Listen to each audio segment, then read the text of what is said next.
Hindi ko mapindot sa bahay, sa akin yun eh. Ha? Hindi ko mapindot yun sa akin. Bakit? Hindi ko alam eh. Alam mo yan.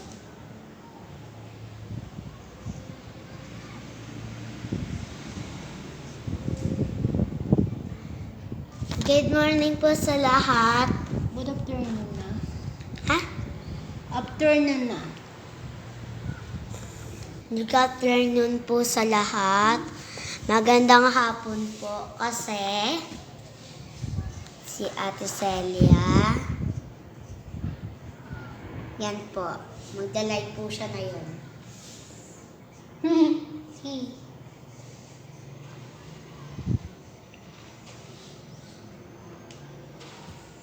Dito mo kasi sa gilid mo. Sabi yan, nasa harapan ko pa.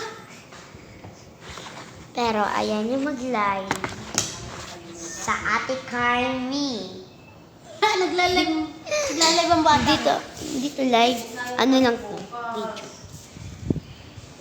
Hindi ako kumakain eh. Makapuyat ako.